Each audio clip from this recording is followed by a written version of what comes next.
Naomba sana Helbert Mlelo popote alipo, mwachieni, hana kosa lolote lile. Njia ya kuweza kutatua kero ambazo zinaendelea kwenye upande wa jamii na taifa kwa ujumla si njia ya kumshikilia mtu, ni njia ya kuzungumza kwamba tufanyeje hapa ili tuweze kuvuka salama. Kwa hiyo mimi nasema tu ya kwamba ukitenda vyema utapata kibali. Yaani vyema, ukitenda mema kibali utakipata. Hakuna njia ya mwanadamu anaweza kaishi maisha ya kufanya sasa kwenye upande wa jamii, hata kama ni kiongozi, mtu yeye kati kupenda, lakini njia ya kuweza kudhibiti kila mtu ambaye anaweza kuonyesha ubaya kwamba kukamatwa kwa Mchungaji Helbert mtoto wa Mbarikiwa Mwakipesile kutoka Dar es Salaam, kitu tu ambacho niseme juu ya mamlaka na serikali, kwa sababu mpaka sasa hivi haijafahamika ya kwamba yuko mahali gani ama yuko sehemu gani, lakini kwa taarifa za watu ambao walikuwa naye karibu ni kwamba ni kama alijiwa na polisi pale kanisani kwake ama nyumbani pale anapoishi Geza pale. Sasa kitu ambacho niongee tu kwamba mamlaka nadhani isitumike njia ambayo inaweza ikawa ni shari. Tumieni tu njia ya amani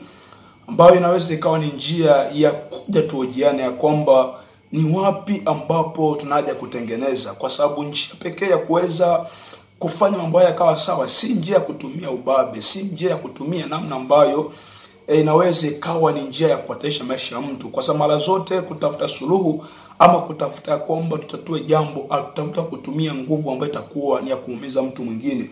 Kitabu cha Mwanzo sura ya 4 mstari ule wa 6, Bwana akamwambia Kaini, kwa nini una ghadhabu na kwa nini uso wako umekunjamana?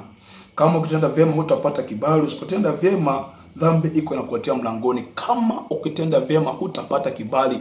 Kwa hiyo njia pekee ya kuweza kutatua namna zote ambazo zikaendelea kwenye upande wa nchi ya Tanzania, kwa sababu pengine ameweza kushikiliwa na kuchukuliwa kwa sababu za kuongea ukweli, lakini nataka niwaambie kwamba mamlaka na serikali yako mara zote rafiki anaweza kuambia ukweli. Njia ya kuweza kudumisha urafiki sio kumkamata ama sio kumchukulia tu ambao ni mbaya zaidi, lakini njia ya kuweza kutatua na kuweza kushikamana ni njia ya kukaa chini mkaweza kujadili kwamba haya mambo tushauriane kwa njia gani. Sasa mimi ombi langu juu ya serikali hii ya awamu ya Tanzania, lakini pia na kwa wote ambao wamehusika, ni kwamba ni vyema mje tuongee, mwachieni tu kwa namna ambavyo hakuna kosa lolote ambalo limeweza kudhibitishwa ama limeweza kuonekana kwamba ana haki kuchukuliwa tu ambao amechukuliwa, kwa sababu mpaka sasa hivi sisi kama ndugu zake pamoja katika Kristo hatujua kwamba yuko maeneo gani. Helbert Mlelo, ombi langu kwa serikali, mwachieni njia ya kuweza kutatua kero ambazo zinaendelea kwenye upande wa jamii na taifa kwa ujumla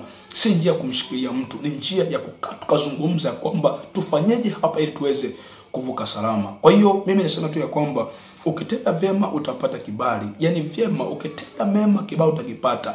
Hakuna njia ya mwanadamu anaweza kaishi maisha ya kufanya sasa kwenye upande wa jamii, hata kama ni kiongozi, mtu yeye kati kupenda, lakini njia ya kuweza kudhibiti kila mtu ambaye anaweza kana kuonesha ubaya kwamba usipite hapo, usifanye lile, pengine kama ndo njia hii ya kuweza kumshikilia ama na kuweza kumchukulia tu ambazo si nzuri. Hii si njia ambayo inaweza kani haki. Na waomba sana Helbert Mlelo popote alipo, mwachieni, hana kosa lolote lile. Njoni tuzungumze kwamba tufanyeje ama tutendeje tuweze kuishi kwa namna ambayo nchi kila mwanadamu atafurahia, kwa sababu viko vilio vingi vya watu ambao wanalia wengi sana kwamba kimetokea 1 2 3, lakini njia isiwe hii. Yaani isiwe hii ya kukamata kwa kina Tundu Lissu, isiwe ya kukamata kwa watu ambao wanajaribu kuwafunulia wema, isiwe njia hii kwa mtu anayejaribu kuonesha mabaya, isiwe njia hii. Njia iwe ni kukaa na kuweza kutafuta ufumbuzi ya kwamba ikiwa tumefika huko tuna haja kukaa na kuweza kurekebisha. Kwa hiyo mwachieni Helbert. Sina mengi, yangu ni hayo. Amen.